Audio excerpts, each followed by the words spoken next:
बिस्मिल्लाहिर्रहमानिर्रहीम। हमारा टॉपिक है रैंडम वेरिएबल्स। इससे पहले हम प्रोबेबिलिटी में रैंडम एक्सपेरिमेंट पढ़ चुके हैं। तो रैंडम एक्सपेरिमेंट के जो रिजल्ट्स आते हैं, जो आउटकम्स होते हैं, उनको अगर हम न्यूमेरिकल क्वांटिटी की फॉर्म में लिखते हैं तो वो जो न्यूमेरिकल क्वांटिटीज रैंडम एक्सपेरिमेंट्स की होती हैं उसको हम रैंडम वेरिएबल कहते हैं। जो आउटकम्स रैंडम एक्सपेरिमेंट से आते हैं उनको हम क्या कहेंगे? रैंडम एक्सपेरिमेंट कहेंगे। फॉर एग्जांपल, हम एक डाई टॉस करते हैं या एक डाई रोल करते हैं, तो उसमें हमारे पास जो नंबर्स हैं 1 2 3 4 5 और 6, और अगर हमारा इंटरेस्ट यहाँ पे है इवन नंबर में, तो इवन नंबर कितने हो सकते हैं वो जो हम क्वांटिटी में लिखेंगे उनको न्यूमेरिकल क्वांटिटीज में, वो एक्चुअली रैंडम वेरिएबल होंगे। फॉर एग्जांपल, उसमें कितने रैंडम इवन नंबर्स हैं? 2 है, 4 है और 6 है।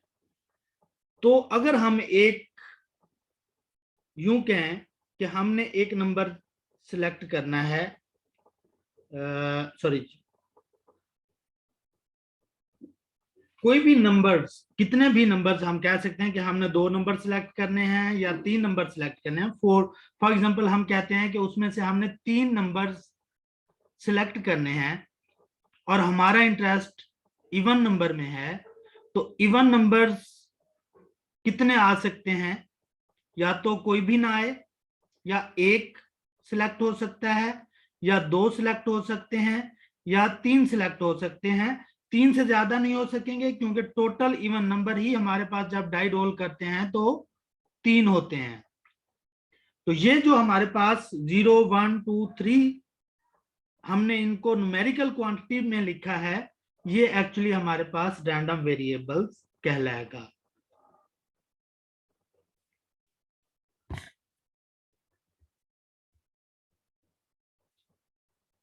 इसको भी अगर आप यहां से पढ़ें, जो इन्होंने लिखा है, usually we are not interested in a particular outcomes of a random experiment, but interest relates to some numerical descriptions of the outcomes.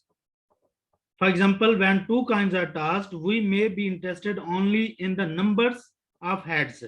जैसे मैंने एग्जांपल दी है, हमारा इंटरेस्ट था number of even, which appears not in the actual sequence of heads and tails, which is not a numerical quantity. To express the outcomes in numbers, we assign to each non-numerical outcomes of a sample space like this: HH, HT, TH and TT. अब इसके अंदर हमारा interest अगर heads के अंदर है तो head या तो इसमें 0 टाइम है, या 1 टाइम, या 2 टाइम हो सकता है। तो ये एक्चुअली जो हमने 0 1 2 लिखा है, ये हमारे पास इसका रैंडम वेरिएबल्स की क्वांटिटीज या आउटकम्स हैं possible. Corresponding to the number of heads appearing, that is why express the outcomes in the term of numerical values, यानी इसको हम numerical values में लिखते हैं। उसके बाद डोमेन और सैंपल स्पेस, रेंज और करस्पॉन्डिंग वैल्यूज। अब हमारे पास जो डोमेन या सैंपल स्पेस है, जितने भी पॉसिबल आउटकम्स होंगे, हर एक जो है वो डोमेन कहलाएगा। जैसे हेड हेड है, या फिर हेड टेल है, या टेल हेड है, तो उसकी करस्पॉन्डिंग रेंज जो आएगी वो वहां पे जो एक्स की वैल्यू बनेगी। हमारा इंटरेस्ट एक्स, यानी एक रैंडम वेरिएबल कौन सा? हेड है, कि x is a random variable that is equal to head। तो हेड इसमें पहले में कितने पॉसिबल हो सकते हैं? 2 हो सकते हैं क्योंकि 2 दफा हेड है। सेकंड में एच और टी है, हेड और टेल है, वन टाइम है, टी एंड हेड है, वन टाइम हेड है, और लास्ट में 0 है। तो ये इसकी क्रॉसपॉन्डिंग रेंज कहलाती है।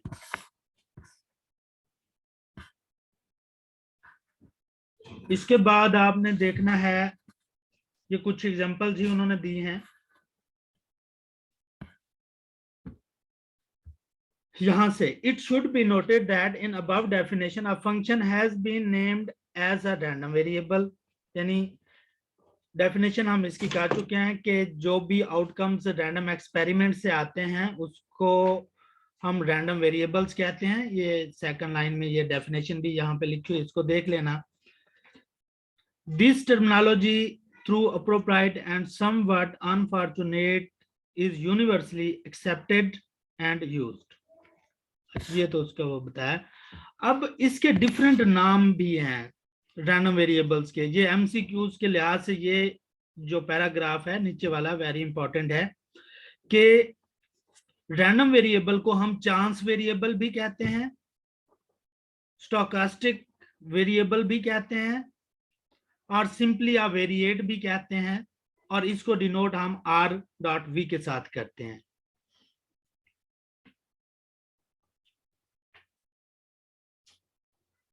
The random variables are usually denoted by capital letter। जैसे हमने पीछे सेट्स में पढ़ रहे थे कि सेट्स को हम कैपिटल वर्ड्स से और उनकी वैल्यूज को हम स्मॉल वर्ड्स के साथ डिनोट करते थे।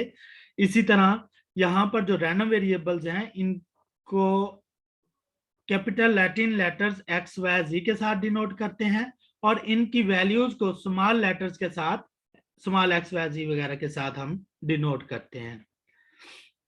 और हमारे पास 2 टाइप्स हैं रैंडम वेरिएबल्स की। कौन कौन सी? एक डिस्क्रीट रैंडम वेरिएबल और दूसरा कॉन्टिन्यूस रैंडम वेरिएबल। इनकी डिटेल हम आगे पढ़ते हैं, डिस्क्रीट और कॉन्टिन्यूस की। उससे पहले टॉपिक हमारे पास आ रहा है डिस्ट्रीब्यूशन फंक्शन।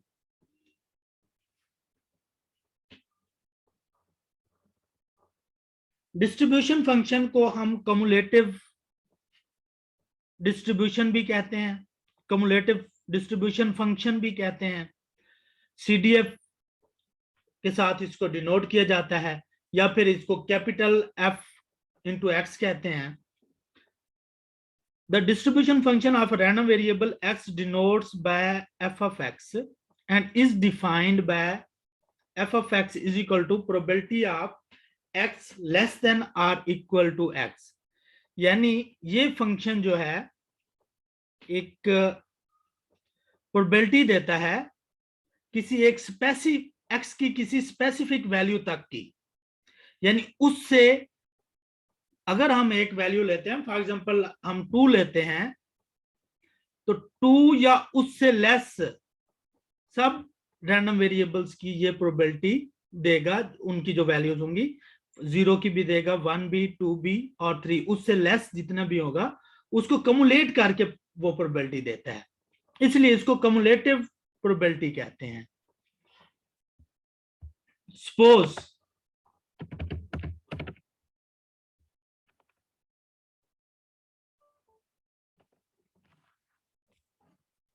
हमारे पास x है, 1 2 3 हम कहते हैं, और यहां पर इसकी प्रोबेबिलिटी है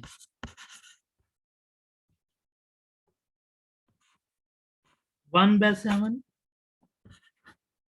3/7,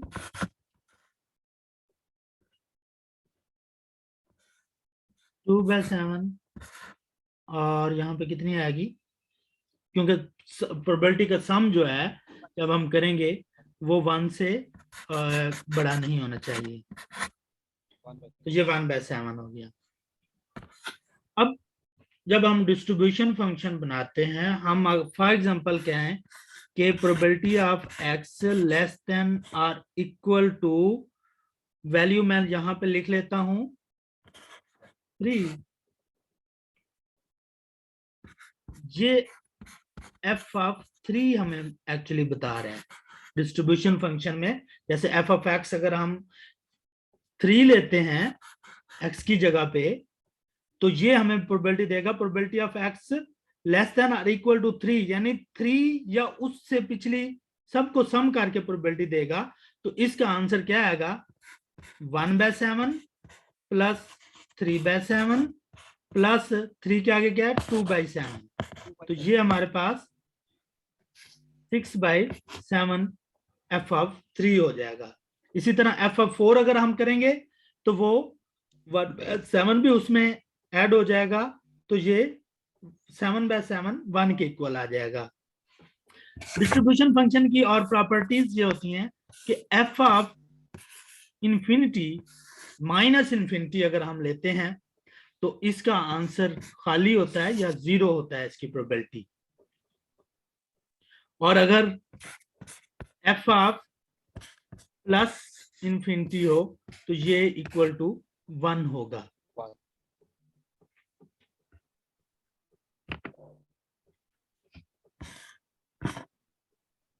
यही चीज यहां पे लिखी हुई है, f of infinity minus infinity 0 और plus infinity probability of S के इक्वल होती है और वो 1 होता है। और दूसरा ये आता है कि a and b are two real numbers such that a less than b, यानी इस प्रॉपर्टी को कहते हैं नॉन डिक्रीजिंग फंक्शन, यानी अगर a हमारे पास b से छोटा है तो प्रोबेबिलिटी ऑफ a जो है इसको हम कहेंगे f of b minus f of a। a less than अगर b है और हम एक इंटरवल में a और b के इंटरवल में प्रोबेबिलिटी फाइंड करना चाहते हैं तो हम क्या करेंगे, बड़ी जो वैल्यू होगी उससे छोटी वैल्यू को माइनस करेंगे। कैसे,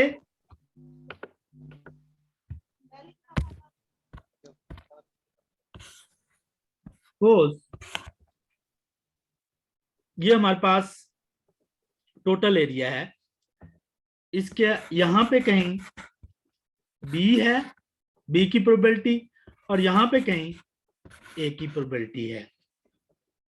तो इस इंटरवल की प्रोबेबिलिटी अगर हम निकालना चाहेंगे तो हम क्या करेंगे, हमें जो कम्युलेटिव फंक्शन है वो यहां से लेकर यहां अगर माइनस इंफिनिटी है, माइनस इंफिनिटी से लेकर एक स्पेसिफिक पॉइंट तक प्रोबेबिलिटी देता है।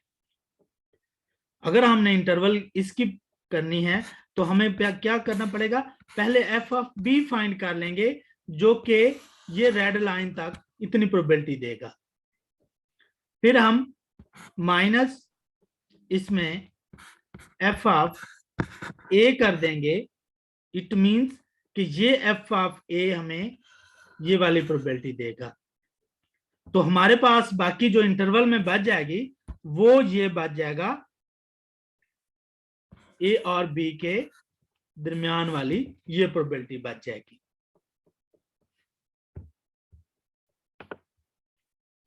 तो इसको हम लिखेंगे probability of A less than X less than और इक्वल टू बी।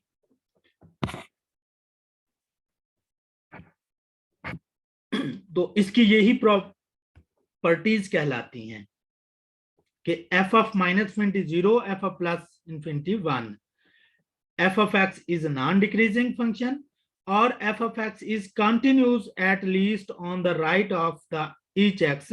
ये जो limit H of approaches to 0, f of x plus h is equal to f of x, यानी जो हमारे पास h की अगर हम लिमिट्स पुट कर देंगे 0 तो वो f of x के इक्वल ही हो जाएगी, और ये फंक्शन राइट साइड पे कंटिन्यूस ही रहता है। Discrete random variable and it's probability distribution, हमने स्टार्ट में पढ़ा कि हमारे पास दो किस्म के रैंडम वेरिएबल्स हैं, एक डिस्क्रीट और एक कंटिन्यूस। तो हम पहले डिस्क्रीट को स्टार्ट करते हैं, इसके बाद फिर कंटिन्यूस और उसकी प्रोबेबिलिटी डिस्ट्रीब्यूशन देखेंगे। डिस्क्रीट रैंडम वेरिएबल्स हम पहले चैप्टर में भी पढ़ चुके थे, डिस्क्रीट वेरिएबल और कंटिन्यूस वेरिएबल। तो डिस्क्रीट रैंडम वेरिएबल ऐसा वेरिएबल होता है जो चेंज होता है तो जंप की फॉर्म में चेंज होता है, इसको हम फाइनाइट या काउंटेबली इनफिनाइट भी कहते हैं। When x takes on a finite number of values, they may be listed as x1 say x2 to xn, but in the countably infinite case, the values may be listed as x1 x2 x3 and ये जो so on आ जाता है इसके अंदर और xn तक, तो xn x1 से लेकर xn तक बहुत सारी वैल्यूज हैं इनफिनाइट बट काउंटेबली यानी उनको काउंट किया जा सकता है। The numbers of heads obtain in a coin tossing experiment, यानी एक जब हम कॉइन टॉस करते हैं तो नंबर ऑफ हेड जो आएंगे वो काउंटेबल होते हैं। The number of defective items observed in a consignment, दूसरा यह है कि ये होल नंबर्स में ही हम इसको लिख सकते हैं डिस्क्रीट रैंडम वेरिएबल्स को। तो नंबर ऑफ डिफेक्टिव आइटम 10 हो सकते हैं, 12 हो सकते हैं, 20 हो सकते हैं। The number of fatal accident, यानी कि एक्सीडेंट के अंदर जो मौत हैं वो कितनी हुई हैं, फैटल एक्सीडेंट्स कितने हुए हैं, ऐसे एक्सीडेंट्स जिनमें अमवात हुई हों, वो 2 हो सकते हैं, 10 हो सकते हैं, 20 हो सकते हैं, पॉइंट्स की फॉर्म में नहीं हो सकते। The number of bacteria in ice of the water, ये सारी इसकी क्या है, डिस्क्रीट रैंडम वेरिएबल्स की एग्जांपल्स हैं। Let x be a discrete random variable taking on distinct values, यानी एक रैंडम वेरिएबल x है और उसकी वैल्यूज हो सकती हैं x1 2 x2 and so on xn, then the function denoted by p of x or f of x and is defined by, तो इसका जो फंक्शन होता है इसको p of x या f of x कहते हैं। फॉर i जो है x i जो है इसमें 1 to n तक होता है, और अदरवाइज इस x के अगर कोई वैल्यूज होगी तो वो क्या होगी, उसकी प्रोबेबिलिटी 0 होगी। तो इसको हम क्या कहते हैं, is called the probability function, ये इसका प्रोबेबिलिटी फंक्शन कहलाता है रैंडम वेरिएबल x का। और इसका जो डिस्ट्रीब्यूशन फंक्शन आगे आएगा, डिस्क्रीट रैंडम वेरिएबल का डिस्ट्रीब्यूशन फंक्शन, इसको कैपिटल f ऑफ x के साथ डिनोट किया जाता है, और ये देखें summation f of x i होता है। Summation f of x i मतलब हम सम करेंगे x i तक की तमाम प्रोबेबिलिटीज को। जैसे अभी यहाँ पे हमने पीछे जो प्रोबेबिलिटी वाली एग्जांपल की थी, 3 उसमें लिया था, तो 3 तक तमाम प्रोबेबिलिटीज को हमने सम किया था। दोबारा ये वही बता रहा है कि x tends two plus infinity, तो प्लस इन्फिनिटी पर इसकी वैल्यू 1 होगी और माइनस इन्फिनिटी पे इसकी वैल्यू 0 होगी। f of x in case of a discrete random variable is a step function, that is its graph consists of horizontal line segments between any two successive values and has steps or jump of heights, यानी कि start में मैंने बताया कि इसकी जो height change होती है यूं इस तरह चेंज हो रही होती है, और ये इनका जो दरमियानी गैप होता है ये इक्वल होता है ये, तो ये और ये जंप की फॉर्म में चेंज हो रहा है, यहां जाकर ये जंप जो है ये इसकी ग्राफिकल यहां पे देखें इसको, x1 x2 x3, यानी x1 और x2 के दरमियान जो हमारे पास गैप है ये एक जैसा होगा, x2 और x3 के दरमियान गैप जो है एक जैसा होगा। A discrete random variable may also be defined as a random variable whose distribution function jumps at the possible values of x and remains constant between adjacent jump points। यही बात कह रहा है कि इनके दरमियान जो गैप है ये कांस्टेंट होता है। The height of the jump at each point x is the probability of the event x, यानी जो इस जंप की हाइट होगी ये वाली, ये उसकी प्रोबेबिलिटी चेंज हो रही होती है कि उस पॉइंट्स पर उसकी प्रोबेबिलिटी कितनी होगी। तो jump at x is equal to probability of x is equal to xi। ये उसकी आगे फॉर्मेट दिया हुआ है, वैल्यूज हमारे पास x1 से लेकर xn एंड सो ऑन, और आगे उनकी प्रोबेबिलिटीज को f ऑफ xi, या हम इसको p ऑफ xi भी लिख सकते हैं। तो ये f of x1, f of x2 से लेकर f ऑफ xn तक, यानी हर x की क्रॉसपॉन्डिंग प्रोबेबिलिटी लिखी गई है।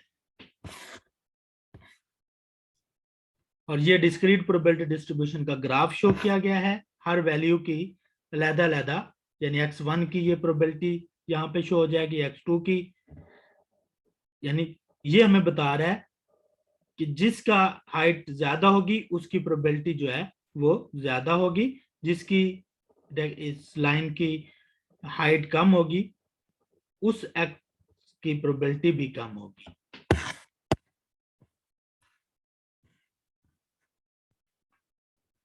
The probability distribution must satisfy the following two basic properties is कि f of x greater than or equal to 0 होगा, x नेगेटिव में नहीं होगा, इसकी प्रोबेबिलिटी नेगेटिव में नहीं होगी, 0 होगी या उससे बड़ी होगी, और जब हम सम करेंगे ऑल प्रोबेबिलिटीज को तो वो 1 के इक्वल होगा, 1 से बड़ी प्रोबेबिलिटी की वैल्यू नहीं होगी। इसी चीज को वो कह रहा है, in other word the probability of outcomes xi is greater than और equal to 0 and the sum of the probabilities associated with all possible outcomes must be unitary या 1। या आगे कुछ एग्जांपल उन्होंने किए हैं। थ्री काइंड्स को टास्क किया गया है, 3 काइंड्स को टास्क करते हैं तो हमारे पास क्या आता है, पॉसिबल आउटकम्स 2 की पावर 3 कर लें तो वो 8 बनते हैं। 8 का सैंपल स्पेस शो किया गया है और इसका इंटरेस्ट है हेड में। वो कहता है कि अगर x एक रैंडम वेरिएबल है और denoted the number of heads, तो हेड्स इसमें कितने हो सकते हैं पॉसिबल, 0 हो सकता है, 1 टाइम हो सकता है, 2 टाइम हो सकता है, 3 टाइम मैक्सिमम हेड हो सकता है। तो हर एक की अलग-अलग प्रोबेबिलिटी उन्होंने फाइंड कर ली है कि 0 कितने दफा है, 1 टाइम है, और 1 हेड कितने दफा है, इसमें काउंट कर लेने हैं आपने कि 1 हेड कितने टाइम आ रहा है, तो वो 3 टाइम इसमें आ रहा है, 1, 2 और 3 टाइम, तो 3/8। इसी तरह 2 हेड भी 3 टाइम आ रहा है तो वो 3/8 आ जाएगा, और ऑल हेड्स यानी 3 हेड्स 1 टाइम आ रहे हैं तो 1/3 आ जाएगा। ये उसकी आगे प्रोबेबिलिटी की फॉर्म बन गई, इसको हम प्रोबेबिलिटी डिस्ट्रीब्यूशन कहते हैं। ये कहलाएगी discrete probability distribution. Discrete random variable की जो प्रोबेबिलिटी होगी उसको हम क्या कहेंगे, डिस्क्रीट प्रोबेबिलिटी डिस्ट्रीब्यूशन। इस फॉर्म में अगर हर क्रॉसपॉन्डिंग डिस्क्रीट वेरिएबल की प्रोबेबिलिटी आगे लिखी जाएगी तो वो कहलाती है discrete probability distribution. Probability mass function आगे उसका बनाया गया है कि जो फार्मूला होता है हमारे पास प्रोबेबिलिटी डिस्ट्रीब्यूशन का, उसकी प्रोबेबिलिटी फाइंड करने का हर वेरिएबल्स की, तो उसको हम कहते हैं प्रोबेबिलिटी मास फंक्शन। जब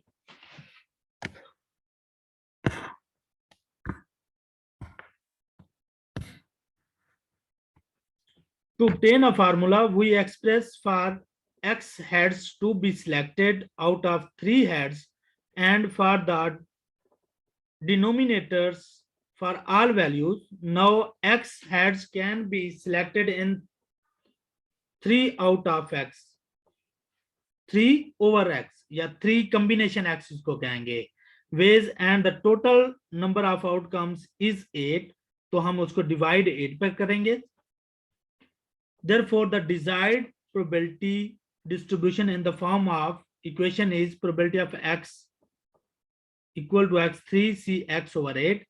ये हमारे पास इसकी प्रोबेबिलिटी बन जाएगी, और ये इक्वल टू होगी 3 कॉम्बिनेशन x 1/2 की पावर 3।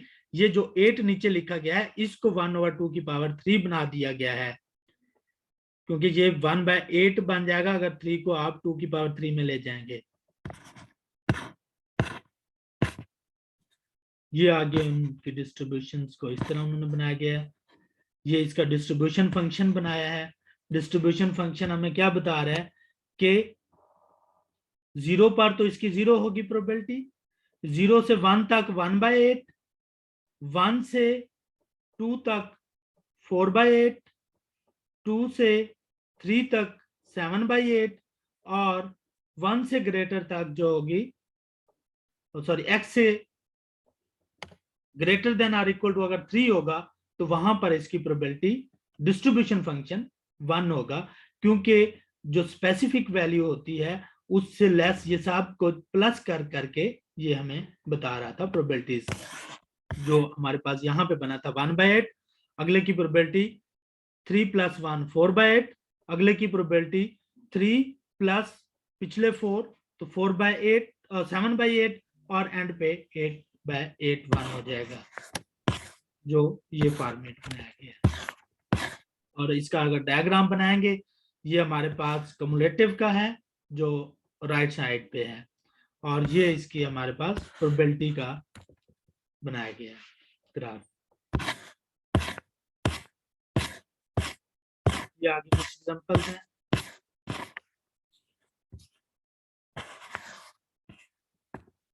नेक्स्ट हमारे पास है continuous random variables and its probability density function. A random variable x is defined to be continuous if it can assume every possible value in an interval. यानी कि एक interval के अंदर जो भी पॉसिबल वैल्यू हो सकती है, अगर वो वैल्यू x ले सकता हो तो उसको हम कंटिन्यूअस रैंडम वेरिएबल कहेंगे। a एंड बी में बी -∞ टू +∞, यानी उसकी जो लिमिट्स है -∞ से +∞ हो सकती है। The height of a person, जो हाइट है ये कंटिन्यूअस रैंडम वेरिएबल की एग्जांपल है। टेम्परेचर एट अ प्लेस, ये भी कंटिन्यूअस है। Rainfall, time of failure, electronics of an electronic system, time है, हाइट है, वेट है, ये सारी चीजें क्या है, ये कंटिन्यूअस रैंडम वेरिएबल्स कहलाती हैं। A random variable x may also define as continuous if its distribution function f of x is continuous and is differentiable everywhere except the isolated point in the given range. The graph of the f of x has no jump or steps but it is continuous. ये देखें इस तरह smoothly इसका हमारे पास curve बनता है। वहां पे जो हमारे पास इसका बना था ग्राफ, वो जंप की फॉर्म में और स्टेप्स की फॉर्म में था। जो कंटिन्यूअस डिस्ट्रीब्यूशन होगी इसका हमारे पास इस तरह स्मूथली कर्व बनेगा जो शो हो रहा है कि ये कंटिन्यूअस है।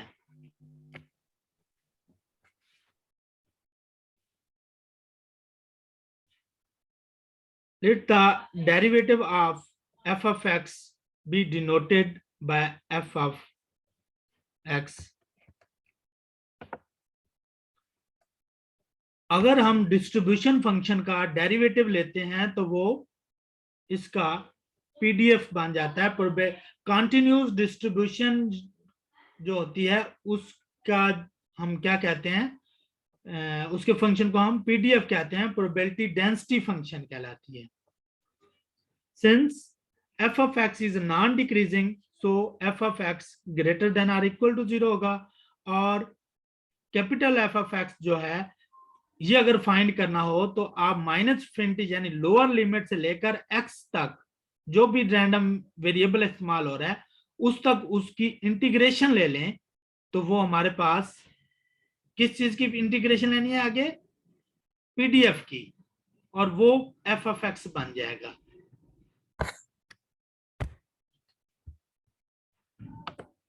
यानी कि हमारे पास f of x फाइंड करना हो तो -∞ से लेकर x तक हम उसको इंटीग्रेट करेंगे, जो भी हमारे पास पीडीएफ होगा उसको।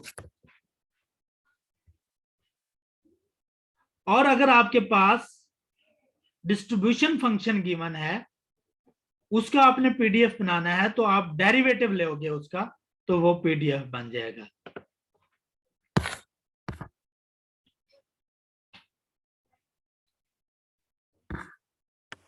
आगे वही उसकी प्रॉपर्टीज हैं।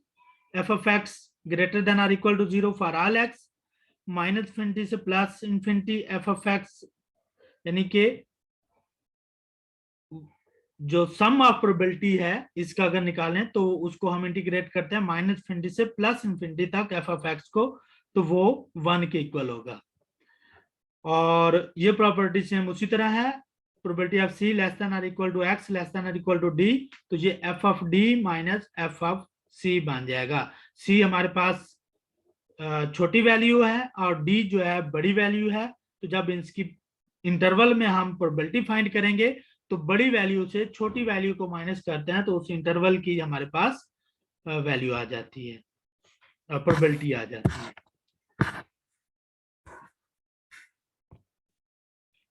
और ये इंटीग्रेशन फॉर्म में लिखेंगे तो इस तरह भी हम कर सकते हैं, जो ऊपर लिखा हुआ है कि -∞ से डी तक पहले हम फासला निकालें, फिर उसमें से -∞ से सी तक जो है फासला माइनस कर दें। अदरवाइज हम इसको डायरेक्ट भी कर सकते हैं, सी से लेकर यानी स्मॉल जो लिमिट है उससे लेकर अपर लिमिट तक हम उसको इंटीग्रेट कर दें, तो भी हमारे पास उस इंटरवल में वैल्यू आ जाएगी प्रोबेबिलिटी की।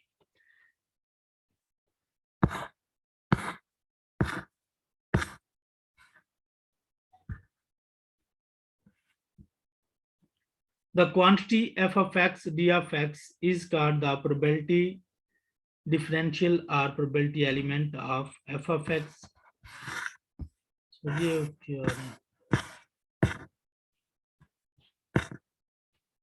ये आगे उसकी हमारे पास गिवन है न्यूमेरिकल्स। आमतौर पर प्रोबेबिलिटी गिवन होती है, फंक्शन गिवन होता है और उसके अंदर एक कांस्टेंट दे दिया जाता है और कहते हैं कि इस कांस्टेंट की वैल्यू क्या होगी। तो उसके लिए हम क्या करते हैं, -∞ से +∞ तक उस फंक्शन का इंटीग्रेट करते हैं और इक्वल टू 1 रख देते हैं प्रॉपर्टी को यूज करते हुए, क्योंकि हमें पता है -∞ से +∞ तक किसी भी पीडीएफ की प्रोबेबिलिटी इक्वल टू 1 होती है। तो इस प्रॉपर्टी को यूज करते हुए हम उसको 1 के इक्वल रखते हैं और इंटीग्रेट करके जो कांस्टेंट होता है उसकी वैल्यू हम निकाल लेते हैं कि यहाँ पर ये वैल्यू आएगी। यहाँ पर किया हुआ है k की वैल्यू, ये इंटीग्रेट करने का तो सबको पता होगा कि इंटीग्रेट जब हम एक सिंपल x का करते हैं, सपोज 1 से 2 ही मैं इसकी लिमिट भी दे लेता हूं, और सपोज आप इंटीग्रेट कर रहे हैं x को d ऑफ x, इसका इंटीग्रेट में क्या होता है, x की पावर में एक ऐड हो जाता है और जो पावर बनती है वो नीचे आ जाती है, और लिमिट्स को यहाँ पे लिखा जाता है 1 और 2। तो लिमिट जब अप्लाई करते हैं x का, ये क्या बन जाएगा, x का स्क्वायर ओवर 2 और लिमिट उसकी 1 2। जब लिमिट अप्लाई करते हैं तो पहले आपने बड़ी लिमिट अप्लाई करनी है x की जगह पे 2 का स्क्वायर, माइनस फिर आपने छोटी लिमिट अप्लाई करनी है 1, तो 1 का स्क्वायर आ जाएगा। तो ये इसकी वैल्यू 4 - 1 3, इसकी ये वैल्यू इस तरह इंटीग्रेट आप कर सकते हैं। अगर यहाँ पर कोई वैल्यू और होती 2 होता तो फिर इसमें क्या हो जाता 2 + 1, तो यहाँ भी 2 + 1 होता, 3 नीचे आ जाता, तो यहाँ पे भी 3 होता, यहाँ पे भी 3 होता, और जब आप इसकी वैल्यूज को इसके अंदर इंटर करते इधर भी 3 और 3 आ जाता। तो इस तरह आप इंटीग्रेशन कर सकते हैं।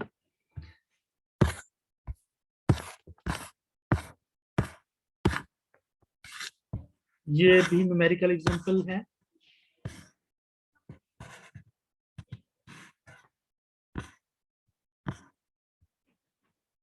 यहाँ पे वो डिस्ट्रीब्यूशन फंक्शन इसका कंप्यूट करने को कह रहा था, तो आप जो स्मॉल लिमिट होगी उससे लेकर x तक उसको इंटीग्रेट कर दोगे तो आपके पास डिस्ट्रीब्यूशन फंक्शन आ जाएगा।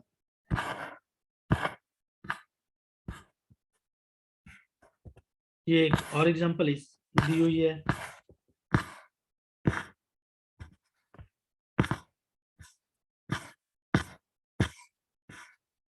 ये आप लोग ने सॉल्व कर लेना। चलें, टाइम भी स्कैंड हो रहा है। ठीक है, आज हम बस इतने तक ही करते हैं। जॉइंट डिस्ट्रीब्यूशन से हम कल लेक्चर स्टार्ट करेंगे। अगर किसी का कोई क्वेश्चन आज का है तो वो पूछ ले। मुझे थोड़ा काम था इसलिए आज इतना ही करते हैं।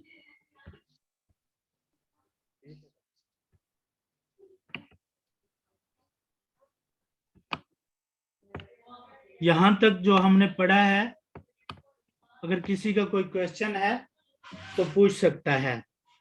कल हम जॉइंट डिस्ट्रीब्यूशन से स्टार्ट करेंगे और इसके अंदर फिर एक्सपेक्टेशंस आएंगी, वो हम पढ़ेंगे।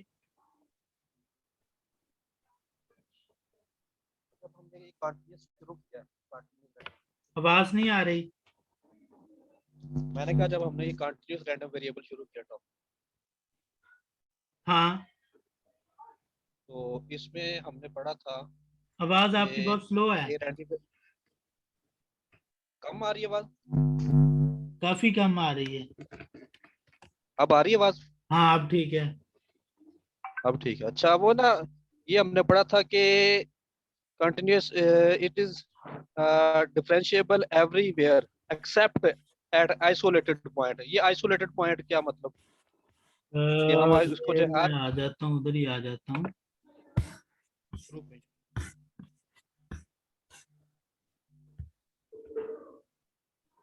आइसोलेटेड यानी जो हमारे पास फिक्स पॉइंट होंगे ना, वहां पर ये नहीं डेरिवेटिव इसका ले सकते।